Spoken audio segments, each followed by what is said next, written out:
Okay, this is another solved buoyancy problem. I chose this problem because it was a quiz problem that my past students did very poorly on. It's also a measurement error that I've seen professional researchers make. So in that sense, this is a nice practical example.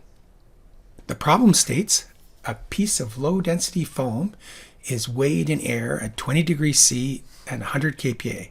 So in other words, at standard room conditions. The scale indicates 22.9 grams and the volume of the foam block is 6.1 liters. There are 1,000 liters in a cubic meter, so that's 6.1 times 10 to the minus 3 cubic meters. So correcting for buoyancy, what is the density rho of the foam? This is a short question. It was actually a quiz question, so it can be answered in just a few lines. So you might want to pause now and give this problem a try before I give the answer.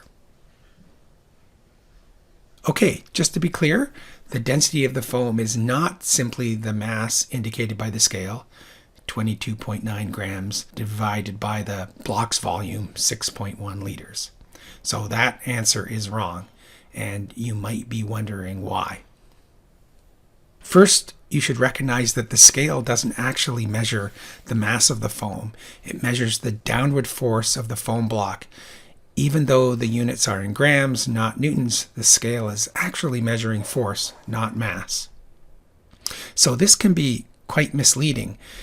Because the foam block is surrounded by air, from Archimedes' principle, the foam block experiences an upward force equal to the weight of air that it displaces. As a result, the force on the scale is not an accurate indication of the mass of the foam. To get the true mass, you need to consider a force balance on the foam. As I've mentioned, the downward force on the scale is not the true weight of the foam because it's reduced by the buoyancy force due to the surrounding air.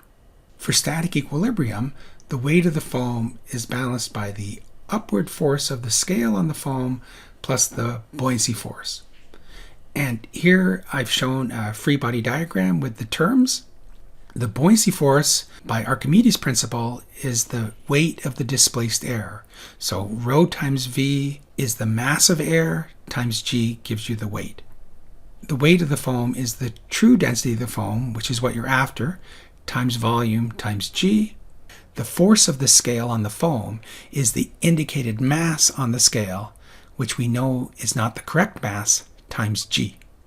So making the substitutions, we have the weight of the foam is balanced by the force of the scale and the buoyancy force due to the surrounding air.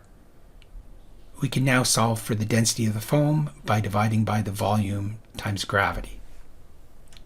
And we get that the true density of the foam is the indicated mass on the scale divided by the volume of the foam plus the density of air.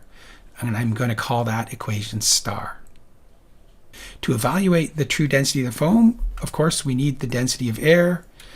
And you can do that either using the ideal gas equation or you can look it up in property tables.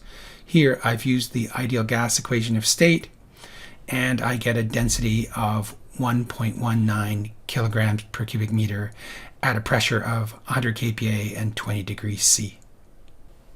So here I've reproduced equation star, the density of the foam, and the density of air, which was calculated from the ideal gas equation of state. Now we can make the substitutions. So the true density of the foam is the indicated mass of the scale, 22.9 grams or 0.0229 kilograms, divided by the volume, 6.1 times 10 to the minus 3 cubic meters, plus the density of air, gives a true density for the foam of 4.94 kilograms per cubic meter. So that's the answer. In this example, the percentage error is minus 24% if you don't correct for the buoyancy effects of the surrounding air. In other words, you get a density that's 24% low. So the error caused by neglecting buoyancy effects can be significant for low density materials.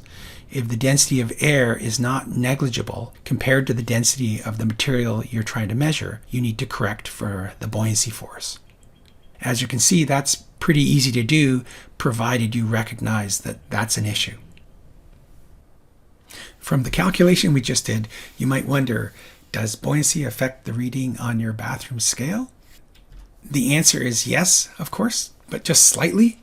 The human body has a density close to that of water, about 1,000 kilograms per cubic meter. You're about 1,000 times denser than air, so your bathroom scale reads 0.12% low. For me, that's about 0.2 pounds lighter than my actual weight, which I think is a good thing. To get your true weight on a bathroom scale, you'd need to weigh yourself in a vacuum, although breathing might be a bit tricky.